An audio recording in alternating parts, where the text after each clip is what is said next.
அனைவருக்கும் வணக்கம். ஆரோக்கியம் நிகழ்ச்சியோடு இணைந்திருக்கின்றோம். புத்தாண்டு புலந்து வருகின்ற முதலாவது ஆரோக்கியம் நிகழ்ச்சியிலே சந்திக்கின்றோம். நோயற்ற வாழ்வே குறைவற்ற செல்வம் என்று சொல்வார்கள். அத்தகைய நிறைவான ஆரோக்கியம் என்ற செல்வத்தை பற்றிய அறிவு, தெளிவு, விழிப்புணர்வு என்பவற்றோடு நாங்கள் நடந்து கொண்டோமானால் நம்மை நோய்கள் பீடிக்காத போதும், அதேபோல் நம்மை பீடித்த நோய்களிலிருந்து உரிய நேரத்தில் சரியான சிகிச்சைகள் எடுத்துக்கொள்ளுகின்ற போது அதிலிருந்து விரைவாக பாதிப்புகளை குறைத்து மீண்டளவும் முடியும். எனவே ஆரோக்கியம் பற்றிய அறிவோடு எங்கள் வாழ்க்கையை முன்னெடுப்பதற்கான ஒரு முயற்சியாகத்தான் ஆரோக்கியம் நிகழ்ச்சி ஒவ்வொரு வாரமும் பல்வேறு விடயங்களை உங்களோடு பகிர்ந்து வருகின்றது. நோய்கள் பற்றிய விழிப்புணர்வு, அந்த நோய்களுக்கான சிறந்த வழிகாட்டல்கள் மற்றும் ஆரோக்கிய வாழ்விற்கு அவசியமான சுகாதார பழக்க வழக்கங்கள் என்பவற்றை அந்தந்த துறையிலே நிபுணத்துவம் கொண்ட வைத்தியர்களுடனான உரையாடல் மூலம் ஆரோக்கியம் நிகழ்ச்சியானது ஒவ்வொரு வாரமும் வழங்கி வருகின்றது. அந்த வகையில் இந்த வார ஆரோக்கியம் நிகழ்ச்சியிலே எங்கள் ஆரோக்கிய வாழ்வில் எங்கள் மனோபாவம் எந்த அளவிற்கு முக்கியத்துவம் பெறுகின்றது, அதை வலுப்படுத்துவதற்கான செயற்பாடுகள் என்ற பல்வேறு விடயங்களை பற்றி தான் கலந்துரையாட இருக்கின்றோம். எங்களோடு இணைந்து எமக்கான தெளிவினை தர இருக்கின்றார் கிழக்கு பல்கலைக்கழக சௌக்கிய பராமரிப்பு கற்கைகள் பீடத்தினுடைய சிரேஷ்ட விரிவுரையாளரும் குடும்ப நல வைத்திய நிபுணருமான டாக்டர் கந்தசாமி அருளானந்தம் அவர்கள். வணக்கம் டாக்டர். வணக்கம். வணக்கம். ஆம், மனோபாவம் என்பது எங்களுடைய வாழ்க்கையிலே ஒவ்வொரு தருணத்திலும் வேறுபடுகின்றது. அதேபோல் நாம் ஒவ்வொருவருக்கும் வேறுபட்ட மனோபாவம் இருக்கின்றது. எனவே இந்த மனோபாவம் என்கின்ற அந்த சொல்லை பற்றிய தெளிவு என்பது நமக்கு அவசியமாக இருக்கின்றது. எனவே அதை பற்றிய ஒரு அடிப்படை விளக்கத்தை தர முடியுமா? நன்றி. மனோபாவம் என்பது வாழ்க்கையில் அனைத்தும் மனோபாவம் தான். attitude is everything. அனைத்து நிகழ்ச்சிகளுக்கும், அனைத்து எங்களுடைய வாழ்வில் நடக்கின்ற அனைத்து சம்பவங்களுக்கும் மனோபாவம் மிக முக்கியமானது.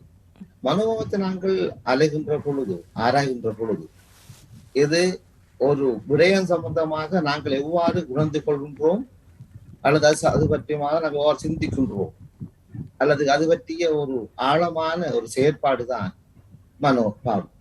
மனோபாவம் நிச்சயமாக ஒரு சிக்கல் நிறைந்த அதிக முக்கியம் வாய்ந்த ஒரு செயற்பாடு. ஆம், எனவே எண்ணம் போல் வாழ்க்கை என்று சொல்வார்கள். நம்முடைய எண்ணங்கள் கூட எங்களுடைய வாழ்க்கையை தீர்மானிக்கின்றது. எங்கள் மனோபாவம் சரியாக இருக்க வேண்டுமாயின் அதை பற்றிய தெளிவோடு நல்லவற்றை நமக்குள் நாங்கள் உட்புகுத்தி கொள்ள வேண்டும். எனவே இந்த மனோபாவம் என்கின்ற விடயத்திலே அடிப்படையாக இருக்கின்ற விடயங்கள் எவை? என்னென்ன விடயங்கள் எங்களுடைய மனோபாவத்தை தீர்மானிக்கின்றது?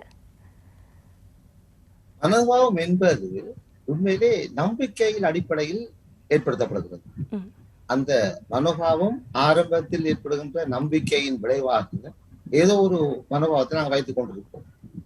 ஆனால் இந்த மனோபாவம் ஏற்படுகின்ற வாழ்க்கையின் அனுபவங்கள், சில சந்தர்ப்பங்கள், சுயமான எங்களுடைய அனுபவங்களின் அடிப்படையில் ஒரு அவதானத்திலும் கூட சில அட்டிடியூட்கள் மாறப்படலாம். ஆகவே மனநிலைகளை மாற்றக்கூடிய பல சந்தர்ப்பங்கள் வாழ்வில் நடந்து கொள்வார்கள். மனநிலையை நாங்கள் எவ்வாறு நேர்த்தியா வைத்துக் கொள்வது, அதை எவ்வாறு எங்களுக்கு சாதகமாக மாற்றிக் கொள்வது, அதனுடைய எங்கள் மனதுக்கு விருப்பமானவற்றை எவ்வாறு செய்து கொள்வது என்பதைத்தான் நாங்கள் நேர்த்தியான ஒரு மனநிலையில் இருப்பதாக கருதுகின்றோம். அவைய மனநிலை நிச்சயமாக மாறுபடக்கூடியது. ஆனால் அது சூழலுக்கேற்ற பெரும்பாலும் மாறுபடும். அவருடைய நிலை தன்னுடைய நிலைக்கு ஏற்ப மாறுபடக்கூடிய தன்மை கொண்டது. ஆகவே மிகவும் ஒரு கட்டுப்படுத்தக்கூடிய அல்லது அதை தங்களுக்கு சார்பாக மாற்றிக்கொள்ள வேண்டிய ஒரு இக்கட்டான சூழ்நிலைக்கு மனிதனுடைய செயற்பாடு மாற்றப்பட வேண்டியுள்ளது. எனவே மனநிலையும் அவருடைய நடத்தையும் ஒன்றோடு பின்னி பிணைந்து காணப்படுகிறது. எனவே எங்கள் வாழ்க்கையில் நாங்கள் எதிர்பார்ப்பது போன்று அனைத்து விடயங்களும் நமக்கு சாதகமாக நடைபெறுவதில்லை. எனவே அதை சரியாக கையாளுகின்ற போதுதான் எங்கள் மனோபாவம் சரியாக வெளிப்படுகின்றது. அதை நேர்த்தியாக கையாளுவதற்கு நமக்கு மனோபாவம் பற்றிய அறிவு என்பது அவசியமாக இருக்கின்றது. எனவே இந்த மனோபாவத்தை தீர்மானிக்கின்ற அடிப்படை விடயங்கள் பற்றிய தெளிவை தர முடியுமா? மனோபாவத்தை நாங்கள் ஆராய்கின்ற பொழுது இதுவே 3 பிரதான காம்போனன்ட் காணப்படுவது. ஒன்று முக்கியமா காக்னிட்டிவ் காம்போனன்ட். நாங்கள் எவ்வாறு சிந்திக்கின்றோம், எவ்வாறு அதை பற்றி எண்ணுகின்றோம், அதனுடைய அறிவு சார்ந்த பகுதி காக்னிட்டிவ் காம்போனன்ட். இரண்டாவது காம்போனன்ட் அஃபெக்டிவ் காம்போனன்ட். எவ்வாறு நாங்கள் உணர்ந்து கொள்கின்றோம், எவ்வாறு அதை உணர்கிறோம், அந்த உணர்ச்சிக்கு நாங்கள் எவ்வாறு ஆளாக்கப்படுகின்றோம். மூன்றாவதானது பிஹேவியரல் காம்போனன்ட். இந்த பிஹேவியரல் காம்போனன்ட் சொல்றது நடத்தை சம்பந்தப்பட்ட விடயம். ஆகவே எங்களோட எண்ணம் உணர்வு, நடத்தை, இந்த மூன்றும் ஒன்றாக காணப்படுகின்ற ஒரு செயற்பாடுதான் மனோபாவம். அவை நடத்தையிலே மாற்றம் ஏற்படுகிறது, அதே நேரத்தில் எங்களுடைய எண்ணங்களில் மாற்றம் ஏற்படுகிறது, அதே போல எங்களுடைய உணர்ச்சிகள் உணர்வுகளிலேயும் மாற்றம் ஏற்படுகிறது. இந்த மூன்றையும் ஒன்றிணைந்ததுதான் எங்களுடைய மனோபாவம். இந்த மனோபாவத்தை இந்த மூன்று காரணிகளும் ஒன்றை ஒன்று பின்னி பிணைந்து தாக்கத்தை செலுத்தப்படுகின்றன. எண்ணம், உணர்ச்சி, நடத்தை என்ற மூன்று விடயங்கள் மனோபாவத்திற்கான ஒரு அடிப்படை விடயங்களாக இருக்கின்றன. இதில் நாங்கள் ஒவ்வொருவரும் பார்த்தோமானால் தனிப்பட்டவர்களாக இருக்கின்றோம். நமக்கான ஆற்றல், திறன் என்பதெல்லாம் வேறுபடுகின்றது கூட இந்த மனோபாவத்தை தீர்மானிக்கக்கூடிய காரணியாக இருக்கின்றது. எனவே ஆற்றல் என்பது மனோபாவத்திலே எந்தளவு முக்கியத்துவம் பெறுகின்றது?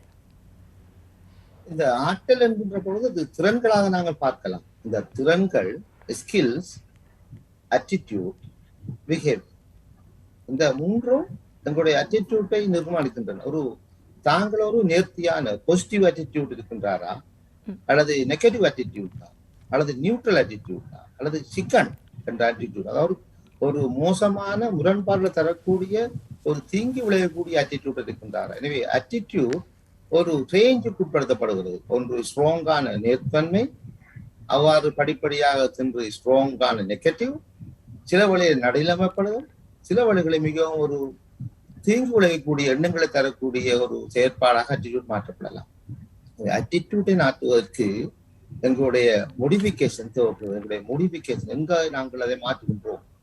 எனவே எண்ணங்களிலேயா நடத்தைகளிலேயா என்கின்ற பொழுது அனைத்திலேயும் எங்களுடைய ஃபேக்டர்ஸ் ஒன்றொன்று பின்னி பிணைந்து காணப்படுகிறது. ஆகவே எங்களுடைய செயற்பாடு தங்கியிருக்கின்ற காரணங்களை கொண்டுதான் எங்களுடைய அட்டிடியூட்டும் மாறுபட போகின்றோம். ஆகவே நாங்கள் நேர்த்தியாக பாசிட்டிவிட்டியோட இருப்பதை விரும்புகின்றோம். தவிர்க்க முடியாத சூழ்நிலைகளில் நாங்கள் எதிர்மறையான அட்டிடியூடுக்கு மாற்றப்படுகின்றோம். சில வேளைகளில் நாங்கள் ஒரு மோசமான ஒரு மனநிலைக்கு தள்ளப்படுகின்றோம். அவை இவற்றை தீர்மானிப்பது எது என்று ஆராய்கின்ற பொழுது உண்மையிலேயே நாங்கள் கற்றுக்கொண்ட அனுபவங்கள், நாங்கள் ஏற்கனவே அறிந்த அனுபவ பாடங்கள், உங்களுடைய செயற்பாடுகளூடாக நாங்கள் புதிதாக கற்றுக்கொண்ட சில முக்கிய திறன்கள், அவற்றும் எங்களை அதை பாதிக்கும். அடுத்ததாக சிச்சுவேஷன்ஸ், அந்த நிலைகள், அந்த சந்தர்ப்பங்கள், சந்தர்ப்ப சூழ்நிலைகள், அதற்கு மேலாக சாதாரண அவதானங்கள் கூட எங்களுடைய அட்டிடியூட்டை மாற்றக்கூடியவை. ஆகவே அட்டிடியூட் ஷிஃப்ட் ஆகின்றது. அட்டிடியூட் ஷிஃப்ட், அட்டிடியூட் ஒரு இன்னொன்றுக்காக ஷிஃப்ட் பண்ணப்படுகிறது. அட்டிடியூட்டை ஷிஃப்ட் பண்ணுவதற்கான காரணங்கள் எங்களுக்குள்ளே இருக்கலாம், எங்களுடைய உண்மையான இண்டிவிஜுவல் ஃபேக்டர்ஸா இருக்கலாம், அல்லது எங்களுக்கு புறம்பாக காணப்படுகின்ற சூழல் காரணிகளாக இருக்கலாம். அவை இரண்டு காரணிகளுக்கு இடையில் நடக்கின்ற ஒரு வகையான ஒரு சமன்பாடு தான் எங்களுடைய மனநிலையை தீர்மானிக்கும். இன்றைய ஆரோக்கியம் நிகழ்ச்சியிலே எங்களுடைய மனோபாவம் என்பது ஆரோக்கிய வாழ்விற்கு எந்த அளவிற்கு முக்கியத்துவம் பெறுகின்றது, அதேபோல் அதை தீர்மானிக்கின்ற விடயங்கள் என்ற பல்வேறு விடயங்களிலே தெளிவினை பெற்றுக்கொண்டிருக்கின்றோம். எங்களோடு இணைய வழியினூடாக இணைந்து எமக்கான தெளிவினை தந்து கொண்டிருக்கின்றார் கிழக்கு பல்கலைக்கழக சௌக்கிய பராமரிப்பு கற்கைகள் பீடத்தினுடைய சிரேஷ்ட விரிவுரையாளரும் குடும்ப நல வைத்திய நிபுணருமான டாக்டர் கந்தசுவாமி அருளானந்தம் அவர்கள். டாக்டர், நீங்கள் ஆரம்பத்திலே இந்த மனோபாவத்தை தீர்மானிக்கின்ற காரணிகள் என்ற பல்வேறு விடயங்களை குறிப்பிட்டிருந்தீர்கள். இதிலே குணாதிசயம் என்பது சாதாரண வாழ்க்கைக்காக இருக்கட்டும், ஆரோக்கியமான வாழ்க்கைக்காக இருக்கட்டும், பெரிதும் முக்கியத்துவம் பெறுகின்ற ஒரு விடயமாக இருக்கின்றது. எனவே இந்த குணாதிசயத்திற்கும் மனோபாவத்திற்கும் எந்த அளவுக்கு தொடர்பு இருக்கின்றது, எந்த அளவிற்கு குணாதிசயங்கள் சிறந்த வாழ்விற்கு பங்களிப்பு செய்கின்றன? மிக முக்கியமான கேள்வி. அட்ரிபியூட்ஸ், என்னென்ன காரணங்கள் எங்களுடைய அட்டிடியூட்டுக்காக செயற்படுத்தப்படுகின்றன. சாதாரண வாழ்வியல் காணப்படுகின்ற சில முக்கியமான விடயங்கள்: அட்டென்ஷன், கவனம், கேரிங், ஃப்ரெண்ட்ஷிப், ட்ரஸ்ட்வர்த்தினஸ், உண்மைத்தன்மை, நேர்மைத்தன்மை, டைம் மேனேஜ்மெண்ட், பங்க்சுவாலிட்டி, இது போன்ற அடாப்டபிலிட்டி, நிகழ்வுத்தன்மை அல்லது பிளெக்சிபிலிட்டி, இந்த சரியான இந்த பண்புகள் ஒரு நேர்த்தியான மனநிலைக்கு தள்ளும். ஆகவே எங்களுடைய லவ், அன்பு செலுத்துதல், டிவோஷன், கருணை, இதே போன்ற நிறைய விடயங்கள். இப்ப உதவி செய்ய பீஸ், சமாதானம், இந்த சொற்கள் மன அமைதி கூட அட்ரிபியூட் பண்ணுது எங்களுடைய மனநிலைக்கு. ஆகவே அட்ரிபியூட்டிங் ஃபேக்டர்ஸ் என்று சொல்லப்படுகின்ற நிறைய காரணிகள் எங்களுடைய மன நிலைகளை மனோபாவத்தை தீர்மானிக்கின்றன. ஆகவே அட்ரிபியூட்ஸ்களை நாங்கள் பார்க்கின்ற பொழுது அவை எங்களுடைய வாழ்வில் காணப்படுகின்ற அனைத்தும் அட்ரிபியூட்ஸ் தான், காரணங்கள் தான். நாங்கள் நன்றாக தொடர்பாடுகின்ற முறை, எங்கள் தொடர்பாடுகின்ற முறையோடு நாங்கள் எவ்வாறு சிந்திக்கின்றோம், எவ்வாறு எங்களை ஆராய்ந்து பார்க்கின்றோம், செல்ஃப் அவேர்னஸ். நாங்கள் உள்ளுணர்வாக நடந்து கொள்கின்றோமா, எம்பதி. நாங்கள் ஒருவருடைய கதைகளை கவனமாக செய்யமடுக்கின்றோமா, லிசனிங். இதே போல் அவனுடைய நட்பை நாங்கள் நேர்த்தியாக பார்க்கின்றோமா. அந்த அனைத்து காரணிகளும் உங்களுடைய மனநிலையை மறைமுகமாகவும் நேரடியாக பாதிக்கும். இதே வேளையில் விரக்தி, கோபம், ஒரு பழிவாங்கும் மனப்பாங்கு, குற்ற உணர்வு, மற்றவரை திட்டும் தன்மை, அவ்வாறான சில மனப்பாங்குகளும் மனநிலைகளும் இந்த சூழ்நிலைக்கு தள்ளப்படும். ஆகவே இந்த அட்ரிபியூட்டிங் ஃபேக்டர்ஸ் உண்மையிலேயே எங்களுடைய அட்ரிபியூட்டை தீர்மானிக்கின்றது. இதனூடாக எங்களுடைய எண்ணங்கள் மாற்றப்பட்டு அதனூடாக நடத்தைகள் மாற்றப்படுகின்றன. ஆகவே வாழ்வியலிலே இந்த நடத்தைகளை நாங்கள் பார்க்கின்ற போது திறன்களாக மாற்றப்படுகின்றது. கம்யூனிகேஷன் ஸ்கில், லீடர்ஷிப் ஸ்கில், அந்த ஸ்கில்லை பார்க்கின்ற பொழுது உண்மையான கிரியேட்டிவிட்டி, கிரியேட்டிவ் திங்கிங், எங்களுடைய coping with emotions, coping with stress, அந்த எவ்வாறு எங்களுடைய மன அழுத்தங்களை நாங்கள் சமாளித்துக் கொள்கின்றோம், எவ்வாறு எங்களுடைய உணர்வுகளை நாங்கள் கட்டுப்படுத்திக் கொள்கின்றோம், எவ்வாறு எங்களை நாங்களே அளந்து பார்த்துக் கொள்வோம், செல்ஃப் அவேர்னஸ். எங்களுக்குடைய காணப்படுகின்ற அகப்புறமான உரையாடல்கள், இதனுடைய காணப்படுகின்ற அன்றாட வாழ்வில் காணப்படுகிற ப்ராப்ளம் சால்விங் ஸ்கில்ஸ், அதே தீர்மானம் எடுக்கின்ற டிசிஷன் மேக்கிங் ஸ்கில்ஸ். இந்த ஸ்கில்ஸுக்கும் இந்த அட்ரிபியூட்ஸுக்கும் இடையிலே மிகப்பெரிய தொடர்பாடு காணப்படுகிறது. இந்த தொடர்பாடுகளை நாங்கள் ஒன்றிணைக்கின்ற பொழுது மனிதனுடைய நடத்தைகளிலே மாற்றம் ஏற்படுகின்றது. ஒருவர் நேராக செயற்படுவாரா இருந்தால் அவருடைய மனநிலையிலே அங்கே இருக்கின்ற எண்ணங்கள் அவருடைய மனோபாவத்தை மாற்றக்கூடிய சூழ்நிலைகளை தருகின்ற பொழுது அவர் நல்லவராக, ஒரு சமூகத்துக்கு பொருத்தமானவராக, ரெஸ்பான்சிபிலிட்டி, பீயிங் ரெஸ்பான்சிபிள், பொறுப்பு கூறுதல் மிக முக்கியமான பண்பு. பொறுப்பு கூறுதல், ஒன்றை நாங்கள் கவனம் எடுத்து பார்த்தல், அட்டென்ஷன் சீக்கிங், அதே போல் நாங்கள் அதை செவித்து செய்கின்ற அந்த உண்மையான குட்வில் அனைத்தும் எங்களுடைய வாழ்விலே தீர்மானிக்கின்றன. அந்த தீர்மானம் எடுக்கின்ற இந்த அட்ரிபியூட்ஸ்கள் எங்களுடைய வாழ்விலே திறன்களாக மாற்றப்படுகின்றன. நாங்கள் படிப்படியாக ஒவ்வொரு விடயத்திலும், ஒவ்வொரு நாட்களிலும், ஒவ்வொரு செயற்பாடுகளிலே நாங்கள் எங்களுடைய அட்ரிபியூட்ஸ்களை அழகாக ஒழுங்குபடுத்துகின்ற பொழுது அது ஒரு திறனாக மாற்றப்பட்டு வருகின்றது. ஆகவே இந்த ஸ்கில்ஸ் படிப்படியாக மாற்றப்பட்டு எங்களுடைய ஆளுமைப்படுத்தப்படுகிறது. எங்களுடைய பர்சனாலிட்டி சேஞ்சஸ், எங்களுடைய ஏற்படுகின்ற தனிநபர் மாற்றங்களை பிசிக்கலாக தருகிறது. ஆகவே எங்களுடைய எண்ணங்கள், நீங்கள் ஏற்கனவே கூறியது போல் எண்ணம் போல் வாழ்வு. ஆகவே எண்ணத்துக்கு ஏற்ற மாதிரி அவருடைய முகபாவனை, அவருடைய நடத்தை, அவருடைய செயற்பாடு, அதை தொடர்ந்து அவர் சார்ந்த சமூகம், அவர் சார்ந்த குடும்பம், ஏன் தனிநபருக்கு அவருடைய உள்ளாடல், அவருடைய உண்மையான உள்ளக புறப்புலங்களை தீர்க்கக்கூடிய இமோஷனல் இன்டெலிஜென்ஸ், அவருடைய உண்மையான மனநிலைகளை, உணர்ச்சிகளை கட்டுப்படுத்தக்கூடிய தன்மை, அனைத்தும் ஒன்றோடொன்று டிபெண்டன்ஸ் காணப்படுது. ஆகவே வாழ்வியலிலே நாங்கள் கடைப்பிடிக்க வேண்டியது எங்களுடைய அட்டிடியூட், அதற்கான அட்ரிபியூட்டிங் ஃபேக்டர்ஸ், அதை தொடர்ந்து வருகின்ற எங்களுடைய நடத்தை மாற்றம், அதை நாங்கள் எவ்வாறு செயற்படுகின்றோம். எனவே எங்களுடைய வாழ்வியலுக்கு தேவையான திறன்களாக மாற்றப்படுகின்றன. இந்த திறன்களை நாங்கள் மென்மையான திறன்கள் சாஃப்ட் ஸ்கில்ஸ், ஒரு கடினமான திறன்கள் ஹார்ட் ஸ்கில்ஸ் என்று வரையப்படுகிறது. ஆகவே சாஃப்ட் ஸ்கில்லையும் ஹார்ட் ஸ்கில்லையும் நாங்கள் வேறுபடுத்துகின்ற பொழுது ஒரு அறிவு சார்பான ஒரு கற்கை ஊடாக, ஒரு திட்டமிடப்பட்ட செயற்பாடு ஊடாக காணப்படுவதை ஒரு ஹார்ட் ஸ்கில்ஸ். அது அறிவு சம்பந்தமாக நாலேஜ் பேஸாக இருக்கும், ஒரு ஸ்பெசிபிக்காக இருக்கும், ஒரு பயிற்சி சம்பந்தப்பட்டதாக இருக்கும். அதே வேளையிலே சாஃப்ட் ஸ்கில்ஸ் மிகவும் மென்மையானது. கிட்டத்தட்ட ஒருவருடைய வாழ்வியலிலே 85-80% ஹார்ட் ஸ்கில் இருக்கின்ற பொழுது 20-15% சாஃப்ட் ஸ்கில்ஸ் தான் அவருடைய வெற்றி தோல்வி தீர்மானிக்கப்படுது. ஆகவே வெற்றியாளரா அல்லது தோல்வியாளரா என்று தீர்மானிப்பது சாஃப்ட் ஸ்கில்ஸ். சாஃப்ட் ஸ்கில்ஸ் வளர்க்கப்பட வேண்டியது. எனவே இந்த ஸ்கில்ஸ் என்பது அட்டிடியூட் நாங்கள் சேர்க்கின்ற பொழுது அட்டிடியூட்ஸ் பிறப்பிலிருந்து வருவதல்ல, இன்ஹெரண்ட் இல்லை, இனேட்டா வராது. எனவே லேர்ன் கற்றுக்கொள்ளக்கூடியது, கற்பதன் ஊடாக. எனவே கற்கின்ற பொழுது அனுபவிப்பதன் ஊடாக எங்களுடைய அட்டிடியூட் மாற்றப்படுது. அட்டிடியூடுக்கான சூழல்களை அமைப்பதும் அதை எவ்வாறு அந்த சாஃப்ட் ஸ்கில்ஸ் ஊடாக நாங்கள் பார்ப்பதும் தான் அவருடைய வாழ்விலே வெற்றியை தீர்மானிக்கின்றது. சாஃப்ட் ஸ்கில் என்பது சாதாரண வாழ்விலே காணப்படுகின்ற அன்றாட தொடர்பாடல், ஏற்கனவே கூறியது போல தீர்மானம் எடுத்தல், ப்ராப்ளம் சால்விங், இவன்றோன லீடர்ஷிப், டீம் ஸ்பிரிட். மிக முக்கியம் இந்த டீம், ஒன்றான ஒன்று இணைந்து வாழ்கின்ற ஒரு தன்மை, கூட்டுறவு, அனைத்தும் நிச்சயமாக எங்களுடைய சாஃப்ட் ஸ்கில்ஸாகத்தான் நாங்கள் பார்க்கின்றோம். இந்த சாஃப்ட் ஸ்கில்ல மிக முக்கியமானது பாசிட்டிவிட்டி, நேர்மையாக இருத்தல், நடத்தல், சிந்தித்தல். பாசிட்டிவிட்டி முக்கியமான ஒரு செயற்பாடு. அதனூடாக நேர்மைத்தன்மை வரும், அதனூடாக ட்ரஸ்ட்வர்த்தினஸ், நம்பகத்தன்மை வரும். நம்பகத்தன்மை இருக்கின்ற பொழுது ஒரு பொறுப்பு கூறுவராக மாறுவார். பொறுப்பு கூறுவர் என்பவர் ஒரு நேரத்தை கவனம் எடுப்பார், நேரம் கவனம் ஒரு அன்பு செலுத்துவராக இருப்பார். ஆகவே எல்லாம் ஒன்று பின்னி பிணைந்து அவருடைய வாழ்வியலை மாற்றும். எனவே அங்கே ஒரு இனோவேஷன் இருக்கும், கிரியேட்டிவிட்டி இருக்கும். அந்த கிரியேட்டிவிட்டி ஊடாக அவருடைய சிந்தனை, புத்தூக்கம், அவருடைய செயற்பாடுகள் புது புது எண்ணங்களை தோற்றுவிக்கும்.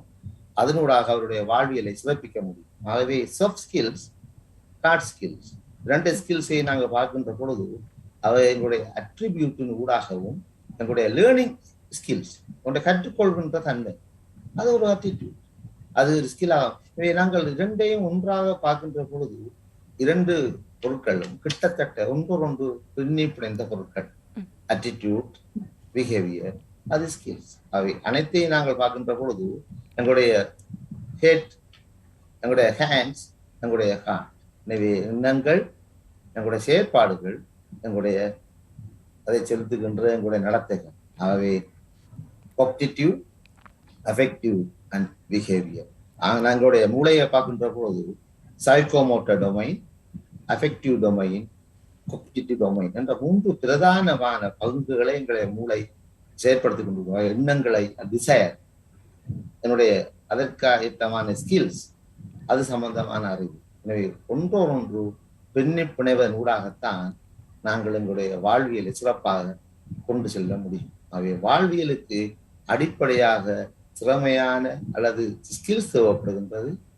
அதிலும் முக்கியமாக சாஃப்ட் ஸ்கில்ஸ், அதிலேயும் சில முக்கியமான ஸ்கில்ஸா நான் பார்க்கின்ற போது கம்யூனிகேஷன், தொடர்பாடல்.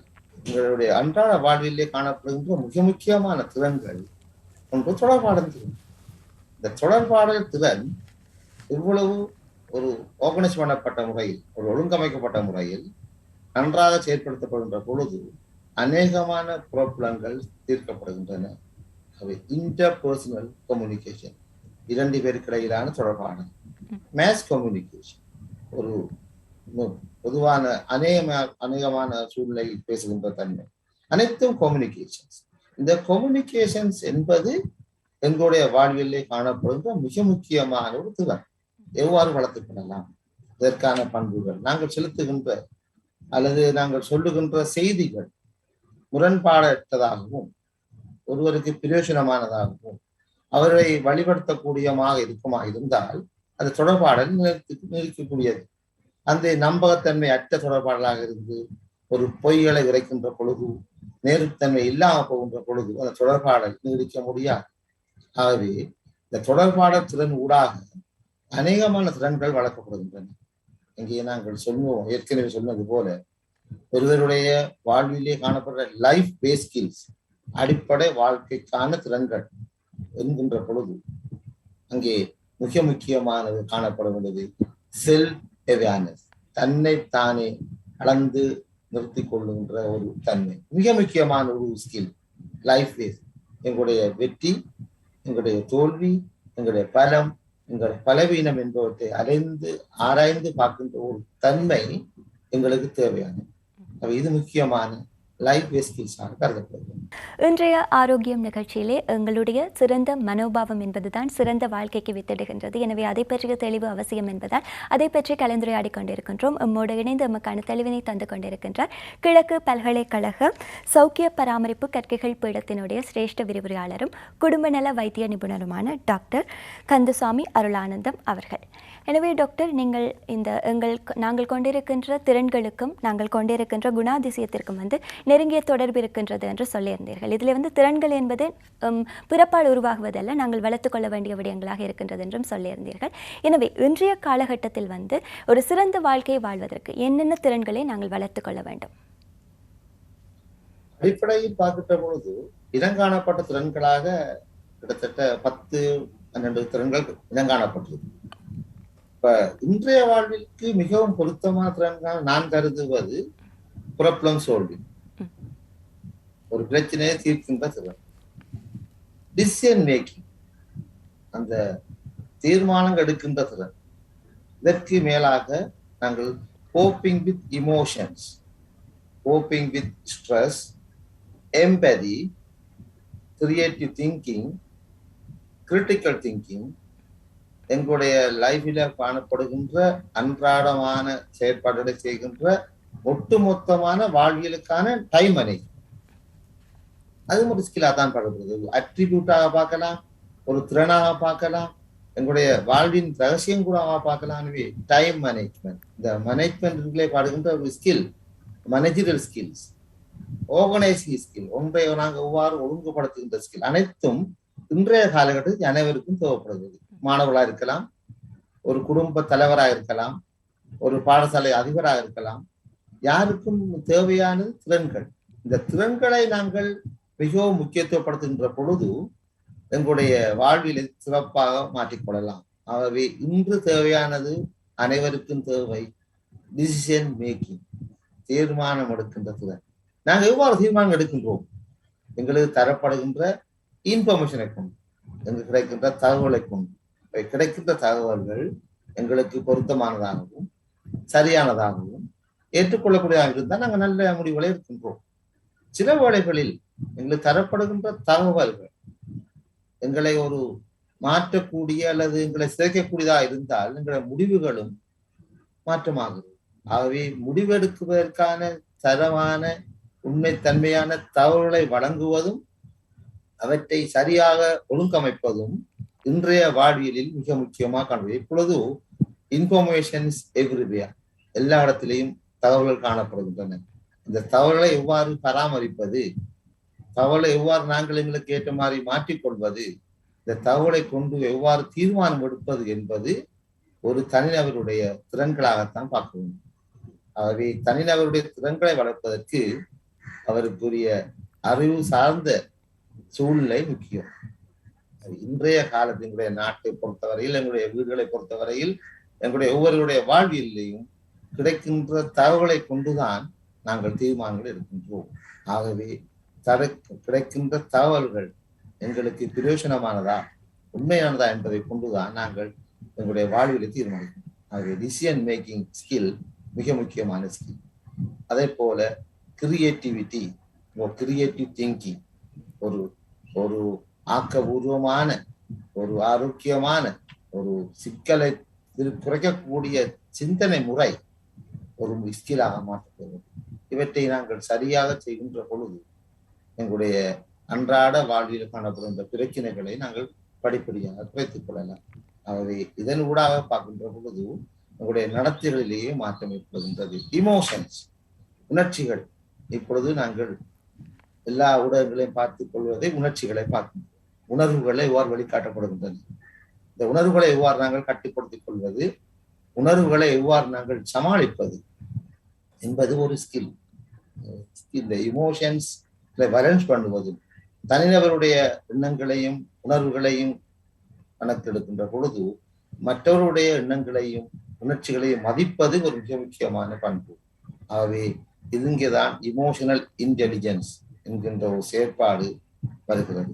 ஆகவே ஒரு அந்த உணர்வுகளை, மனநிலைகளை சமமான முறையில் ஒரு சீர்படுத்துகின்ற ஒரு தன்மை எங்களுக்கு அதிகம் தேவைப்படுகிறது. ஆகவே எங்களுடைய வாழ்வியலிலே நாங்கள் காணப்படக்கூடிய attitude, அதனோட வருகின்ற நடத்தைகள், அதனுடன் எங்களை ஒன்றாக சேர்ந்து கொண்டிருக்கின்ற திறன்கள் அனைத்தும் எங்களை பூர்ணப்படுத்தும். ஆகவே ஒரு பரிபூர்ணமான ஒரு வாழ்வியலுக்கு எங்களுடைய நடத்தைகளும் attitude-ம் அதை சார்ந்த எங்களுடைய இமோஷனல் இன்டெலிஜென்ஸும் மிக முக்கியம் என்பது எங்களுடைய வாழ்வியல் ஊடாக கண்ட உண்மை. ஆம் டாக்டர், இது உங்கள் அனுபவம் சார்ந்த ஒரு கருத்தாகவும் இருக்கின்றது. நீங்கள் சொன்னதை போன்று மற்றவர்களிடமிருந்து தனித்து நம்மை வேறுபடுத்தி காட்டுவதற்கு இந்த குணாதிசயம், திறன்கள், எண்ணம், எங்களுடைய நடத்தை என்பதை அனைத்துமே தாக்கம் செலுத்துகின்ற விடயமாக இருக்கின்றது. எனவே சூழலிலே பல நேர்மறையான எதிர்மறையான விடயங்கள் இருக்கின்ற போது நம்மை வளப்படுத்துகின்ற நமக்கு தேவையான விடயங்களை உள்வாங்கிக் கொள்வதற்கு நமக்கு ஒரு தெளிவும் அவசியம் வேண்டும். எனவே இதில் டாக்டர், இந்த திறன்களாக இருக்கட்டும், குணாதிசயங்களாக இருக்கட்டும், எந்த காலத்தில் நாங்கள் உள்வாங்கிக் கொள்ள வேண்டும், அதேபோல் எந்தெந்த வழிமுறைகளூடாக நாங்கள் இந்த திறன்களை வளர்த்துக் கொள்ள முடியும்? மிக முக்கியமான சந்தர்ப்பங்கள், சர்க்கம்ஸ்டன்ஸ், தரப்படுகின்ற ஆப்பர்ச்சுனிட்டிஸ், உங்களுக்கு தருணங்கள், இந்த வாய்ப்புகள் தான் தீர்மானிக்கின்றன. ஆகவே குழந்தைகள் வளர்ந்து வருகின்ற பொழுது வீட்டுச் சூழல் ஒரு ஆரோக்கியமானதாகவும் ஒரு நேர்த்தியான சூழலாக இருக்கின்ற பொழுது இந்த குழந்தை நிறைய விடயங்களை கற்றுக்கொள்ளும். எனவே வீட்டுச் சூழல் ஒரு மிக முக்கியமான ஒரு தளம். அதை போன்று பாடசாலை என்பது மிக முக்கியமான கற்கைகள் கற்பதற்கான ஒரு சிறந்த இடம். இங்கே நிறைய விடயங்கள் கற்றுக் கொடுக்கப்படுகின்றன, அங்கே நிறைய உறவாடல்கள் ஏற்படுத்தப்படுகின்றன, சோசியல் இன்டராக்ஷன்ஸ் ஆரம்பிக்கப்படுகிறது. இதனூடாக பெரிய முறையிலே சமூகமாக்கப்படும். எனவே நாங்கள் தனிநபராக இருந்து குடும்பங்களாக பின்பு சமூகத்திலே பங்காளியாக மாறுகின்ற பொழுது இந்த சோசியல் இன்டராக்ஷன், சமூகத்திலே இணைப்பு ஏற்படுத்தப்படுகின்ற ஒரு அமைப்பினூடாக செயல்படும். ஆகவே இந்த சூழ்நிலைகள் சரியா அமைகின்ற பொழுது, எனவே தனிநபருடைய தேவைகள், பிரச்சனைகள், அவருடைய வீட்டுச் சூழல், அவருடைய வீட்டு சூழலுக்கான காரணங்கள், அவர் வாழ்கின்ற சமூகம், அது தன் சுற்றான ஒரு சிறிய சூழலாக இருக்கலாம் அல்லது மொத்தமான அவருடைய மொத்த சூழலாக இருக்கலாம். இந்த மூன்று சந்தர்ப்பங்களிலேயும் கிடைக்கின்ற வாய்ப்புகளை கொண்டு அவர் தன்னுடைய திறன்களையும் அறிவையும் மாற்றிக்கொள்ளக்கூடிய இருக்கிறார். ஆகவே சூழ்நிலைகள், ஆப்பர்ச்சுனிட்டிஸ் ஆர் இம்பார்ட்டன்ட். சந்தர்ப்பங்கள், வாய்ப்புகளை பயன்படுத்துகின்ற பொழுது அதை பாசிட்டிவாக மாற்றிக்கொள்ளும். ஆகவே எங்களுடைய சுயமான ஆய்வுகளை மேற்கொண்ட பொழுது ஒவ்வொரு புறப்படங்களையும் நாங்கள் ஒரு சந்தர்ப்பங்களாக பயன்படுத்திக் கொள்வோமாயிருந்தால், அது நேர்த்தியான முறையில் சிந்திப்போமாயிருந்தால், அந்த புறப்படங்கள் ஊடாக அந்த சந்தர்ப்பத்தை சரிமுறையை பயன்படுத்துவதன் மூலமாக எங்களுடைய முழு ஆற்றல்களையும் செலுத்தி நிறைவான விடையை காணக்கூடியதாக. எனவே நாங்கள் புறப்படங்கள் என்று சொல்றதை விட அந்த புறப்படங்களுக்கான ஆப்பர்ச்சுனிட்டிஸ் என்ன என்பதை தேடி பிடித்து அதை கையாளுகின்ற பொழுது எங்களுடைய வாழ்வியலில் நாங்கள் மாற்றங்கள் ஏற்படுவதாகவே இந்த சந்தர்ப்பங்களை தருவது எங்களுடைய அன்றாட வாழ்வியல். ஒரு தொழில் இடமாக இருக்கலாம், அல்லது பாடசாலையா இருக்கலாம், அல்லது பல்கலைக்கழகமா இருக்கலாம், அல்லது ஒரு அரசியல் மேடையா இருக்கலாம். எந்த சூழ்நிலைகளிலும் இந்த சந்தர்ப்பங்கள் சரியாக பயன்படுத்தப்படும் பொழுது அங்கே சில மாற்றங்கள் இலத்தி நிற்கக்கூடிய தன்மைக்கு ஏற்படும். இன்றைய ஆரோக்கியம் நிகழ்ச்சியிலே நாங்கள் மனோபாவம் எங்கள் ஆரோக்கிய வாழ்விற்கு எந்த அளவிற்கு முக்கியத்துவம் பெறுகின்றது, அதை தீர்மானிக்கின்ற விடயங்கள், அதை பற்றிய தெளிவினை பெற்றுக்கொண்டிருக்கின்றோம்.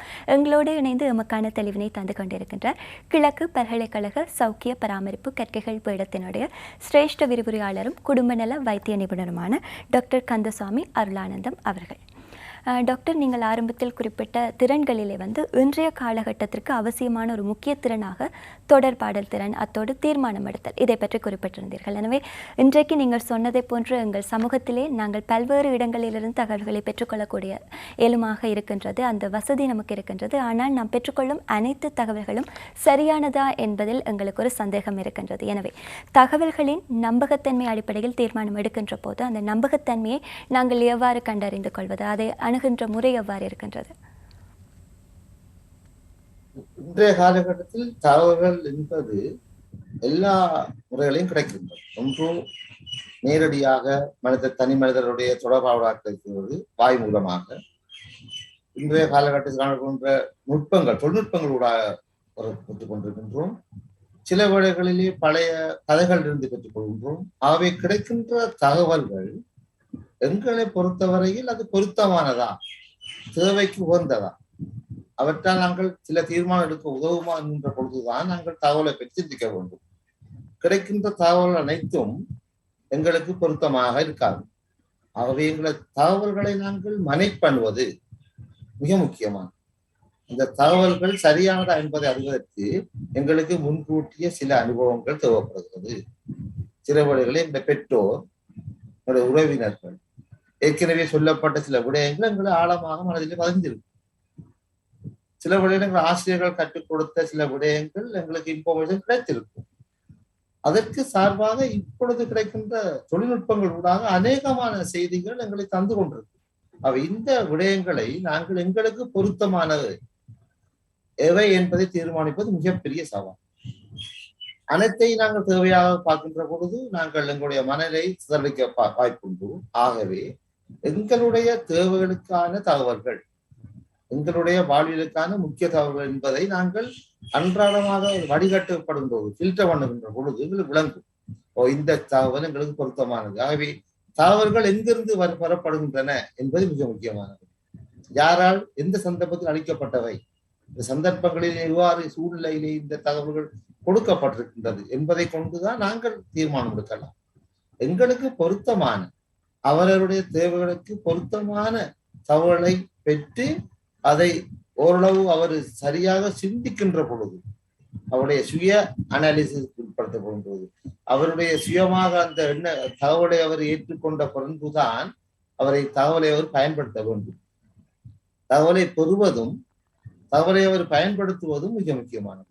அவை பெறப்படுகின்ற தகவலை முற்றாக பயன்படுத்த முடியாது.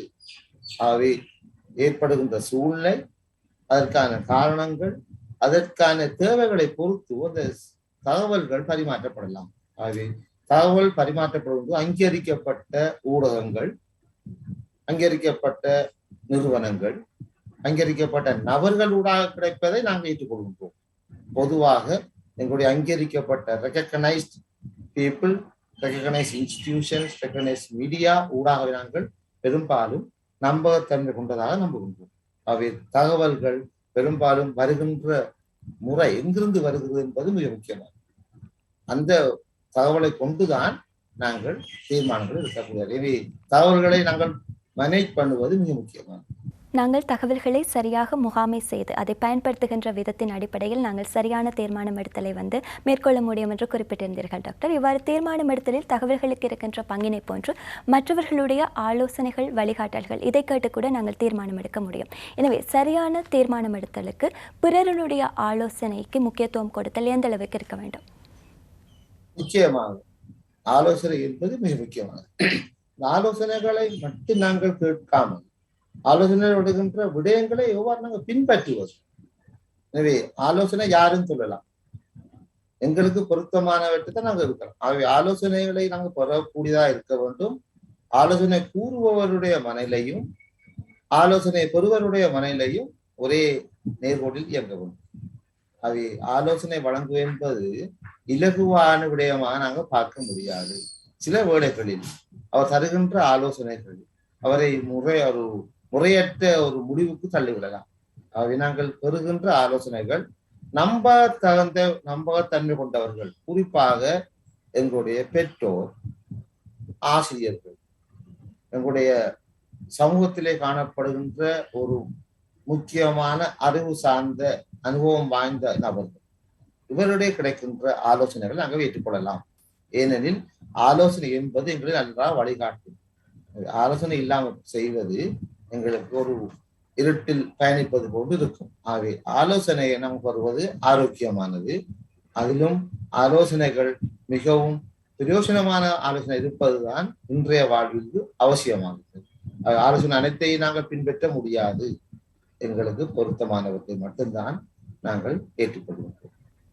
ஆம் டாக்டர், நீங்கள் ஆரம்பத்திலிருந்து பல்வேறு திறன்கள், குணாதிசயங்கள் என்று பலவற்றை குறிப்பிட்டிருந்தீர்கள். இதிலே நீங்கள் பொதுவாக குறிப்பிட்ட விடயம், இந்த சமூகத்திலே நமக்கு தேவையான, தேவையற்ற அனைத்து விடயங்களுமே இருக்கின்றது. அதேபோல் நேர்மறையான, எதிர்மறையான 2 விடயங்களும் இருக்கின்றது. இதிலே எது நமக்கு தேவை என்ற சரியான விடயத்தை உள்வாங்கிக் கொள்வதற்கு மிக அவசியமான விடயமாக சுய மதிப்பீட்டை குறிப்பிட்டிருந்தீர்கள். சுய விழிப்புணர்வு என்பது நம் அனைவருக்கும் அவசியமாக இருக்க வேண்டிய ஒரு விடயம். நாம் யார் என்பதை பற்றிய தெளிவு முதலில் நமக்கு இருக்க வேண்டும். அப்போதுதான் நமக்கு தேவையானவற்றை நம்மால் உள்வாங்கிக் கொள்ள முடியும். எனவே அவ்வாறு நாங்கள் உள்வாங்கிக் கொள்ளுகின்ற விடயத்தை வாழ்க்கையில் சரியாக நடைமுறைப்படுத்த சுய பொறுப்புணர்வு, சுய கட்டுப்பாடு அவசியமாக இருக்கின்றது. எனவே இந்த சுய மதிப்பீடு இதனோடு சம்பந்தப்பட்ட விடயங்கள் எங்களுடைய மனோபாவத்தை எவ்வாறு தீர்மானிக்கின்றது?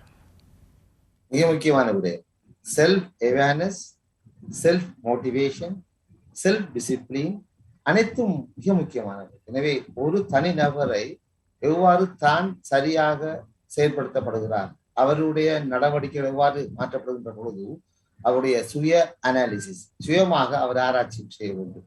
தன்னுடைய பலவீனங்கள், பலங்கள், சந்தர்ப்பங்கள், பயன்கள் இதை நாங்கள் பார்க்கின்ற பொழுது எங்கு காணப்படுகின்ற எந்த சந்தர்ப்பத்திலேயும் அவரை நிறுத்தக்கூடிய பண்புகளை அவர் கற்றுக்கொள்ள வேண்டும். அவருக்குரிய பொருத்தமான விடயங்களை அறிந்து எவ்வளவு தூரம் அவர் தன்னுடைய பலவீனங்களை குறைத்து பலமான பகுதிகளுக்கு பொருத்தமான சந்தர்ப்பங்களை பயன்படுத்துகின்ற பொழுது அவருடைய வாழ்வியல் சிறப்படையும். ஆகவே அங்கே காணப்படுகிறது செல்ஃப் டிசிப்ளின், செல்ஃபான ஒரு ஒழுங்கு நிபந்தனைகள், ஒழுங்குமுறை. அவருடைய செல்ஃப் டிசிப்ளின் அவர் முடலாக மாற்றப்படும். அது செல்ஃப் டிசிப்ளின் சுயமாக தன்னை அவர் பராமரிக்கின்றார். அவை சுயமாக தன் நடத்தைகளை கட்டுப்படுத்திக் கொள்கின்றார், சுயமாக சிந்தனைகளை வலுப்படுத்துகின்றார். ஆகவே செல்ஃப் டிசிப்ளின் அவருடைய செல்ஃப் அவேர்னஸாக கிடைப்பட்ட ஒரு பொறுப்பு. இதனால் அவர் செல்ஃப் மோட்டிவேட், சுயமாகவே ஒரு உந்தப்படுகின்ற சக்தியாக மாற்றப்படும். ஆகவே செல்ஃப் மோட்டிவேட்டடா இருக்கின்ற பொழுது நேச்சுரலாக அவருடைய அட்டிடியூட் அங்கே மாற்றப்படுகிறது. ஆகவே அட்டிடியூட் தன்மை மோட்டிவேஷன், அட்டிடியூட் ஒன்றை மோட்டிவேட் பண்ணுது, இயற்கையாகவே ஒன்றை உற்சாகப்படுத்துகின்றது. ஒரு சோம்பர்த்தனமா இருப்பதா அல்லது ஒரு உற்சாகமாக இருப்பதா என்பதை தீர்மானிப்பது எங்கள் அட்டிடியூட். இந்த சோம்பத்தன்மை எங்களுடைய அந்த உற்சாகத்தன்மையை நிர்ணயிக்கின்ற சக்தியாக அட்டிடியூட் காணப்படுது. ஆகவே அட்டிடியூட்டுக்கு நாங்கள் செய்கின்ற பொழுது செல்ஃப் மோட்டிவேஷன், சுயமான தூண்டல். அவை அவர் ஆராய்ந்த பொழுதுதான் அவருடைய பலன்களை. எனவே நாங்கள் இன்னும் கொஞ்சம் ஆழமாக பார்க்கின்ற பொழுது இதையும் கூட பொட்டன்சியலாக மாற்றப்படுது. அவருடைய காணப்படுகின்ற அன்டாப்டு சோர்ஸ், அவர்களையே தொட்டப்படாத, தட்டி பார்க்காத ஒரு வளமாக காணப்படுது. பொட்டன்சியல்ஸ் அங்கே உடலில் உறைந்து காணப்படுகின்ற அந்த திறன்களை, அந்த மொத்தமான விடயங்களை நாங்கள் பொட்டன்சியல் என்று பார்க்கணும். இந்த பொட்டன்சியலை தான் நாங்கள் பயன்படுத்த வேண்டும். இந்த பொட்டன்சியலை பயன்படுத்துவதற்கு நேர்த்தியான எண்ணங்கள், நேர்த்தியான ஆட்டிடியூட், நேர்த்தியான நடத்தைகள் கட்டாயம் தேவை. ஆகவே இந்த செல்ஃப் அவேர்னஸ்லே காணப்படுகின்ற பொழுது எல்லா விடயங்களிலையும் ஒரு நெகட்டிவ் இருக்கத்தான் செய்யும். நாங்கள் அதை எவ்வாறு சாதகமாக எங்கள் பக்கமாக அல்லது பொருத்தமான முறையில் செய்வது என்பதற்கு சுயமான ஆய்வு, செல்ஃப் அனாலிசிஸ். அங்கே எங்களுக்கு கிடைக்கின்ற, நாங்கள் எங்களுக்கு தருகின்ற தகவல்கள் மிக முக்கியமானது. எங்களை பற்றி நாங்கள் அறிந்து கொள்ள வேண்டும். அதுதான் உன்னையே நீ அறிவாய் என்று நிறைய பெரியோர்கள் சொல்லியிருக்கிறார்கள். எனவே நாங்கள் எங்களை அறிந்து கொள்வது செல்ஃப் எக்ஸ்ப்ளோரேஷன், செல்ஃப் மோட்டிவேஷன் எல்லாம் எங்களுடைய ஆழமாக, எங்களுடைய நிறைய விடயங்கள் நாங்கள் ஆழமாக பார்க்க வேண்டியுள்ளது. ஆகவே செல்ஃபாக ஒருவர் இயங்குகின்ற பொழுது அது நாங்கள் சுயநலமாக பார்க்கக்கூடாது. எங்களுடைய சுய வாழ்வுக்கான ஒரு அடிப்படையாக சிந்திக்கின்ற பொழுது self motivation, self discipline, self care அனைத்தும் ஒன்றொன்று பின்னிப்பிடிந்து அவருடைய வாழ்வையும் அவர் சார்ந்த வாழ்வையும் அவர் சார்ந்த உறவுகளையும் நிச்சயமாக வலுப்படுத்தும், வாழ்வழிக்கும். எனவே இது ஒட்டுமொத்தமாக ஒரு விடயத்தை பார்க்கும்போது ரெஸ்பான்சிபிலிட்டி, அவர் பொறுப்பு வாய்ந்தவராக மாறுவதற்கு அவருடைய செல்ஃப் டிசிப்ளின், அவருடைய செல்ஃப் அவேர்னஸ் மிக முக்கியம். ஆகவே அதில் வர மொத்த விளைவு ரெஸ்பான்சிபிலிட்டி, பொறுப்பு கூறும் தன்மை. அவர் பொறுப்பாளராக மாறுவதற்கு அவரை வடிக்க வேண்டும், அவரை வடிவமைக்க வேண்டும். அவரை செதுக்குகின்ற பொழுதுதான் அவர் பொருத்தமானவராக, ஒரு பொறுப்புணர்ச்சி உள்ளவராக, பொறுப்பு வாய்ந்தவராக அல்லது பொறுப்பை எடுப்பவராக இருக்கின்ற பொழுது அனைவருடைய பிரச்சனைகளையும் அவர் நிச்சயமாக தேவையில்லாமல் தலையப்படும்.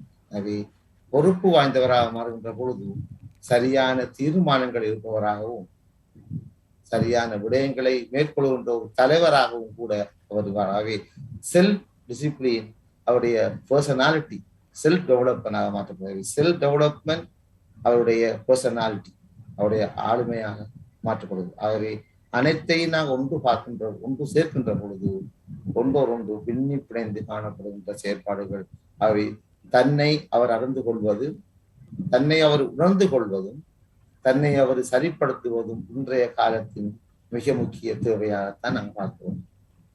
ஆம் டாக்டர், நீங்கள் சொன்னதை போன்று சுய மதிப்பீடு என்பது நம் வாழ்விற்கு அவசியமான ஒரு அடிப்படை விடயமாக இருக்கின்றது. உங்களை போன்ற வைத்தியர்கள், அறிவியல் துறை சார்ந்தவர்கள், அதேபோல் எங்களுடைய சமயங்கள் பலவும் இந்த விடயத்தை வலியுறுத்துவதற்கு காரணம் இந்த சுய மதிப்பீட்டிற்கான முக்கியத்துவம் தான். எனவே இன்றைய நாங்கள் ஆரோக்கியம் நிகழ்ச்சியிலே மனோபாவம் என்பது எந்த அளவிற்கு எங்களுடைய சிறந்த வாழ்விலே பங்களிப்பு செய்கின்றது, என்னென்ன விடயங்கள் இதன் அடிப்படையாக இருக்கின்றது, என்னென்ன விடயங்களை நாங்கள் உள்வாங்கிக் கொள்வதன் மூலம் சிறந்த மனோபாவத்தை வளர்த்துக்கொள்ள முடியும் என்ற பல்வேறு விடயங்களிலே தெளிவினை பெற்றிருந்தோம். எமக்கான தெளிவினை தன்னுடைய நேரத்தை ஒதுக்குவதன் மூலம் இணைந்து கொண்டு தந்திருந்தார் கிழக்கு பல்கலைக்கழக சௌக்கிய பராமரிப்பு கற்கைகள் பீடத்தினுடைய சிரேஷ்ட விரிவுரையாளரும் குடும்ப நல வைத்திய நிபுணருமான டாக்டர் கந்தசாமி அருளானந்தம் அவர்கள்.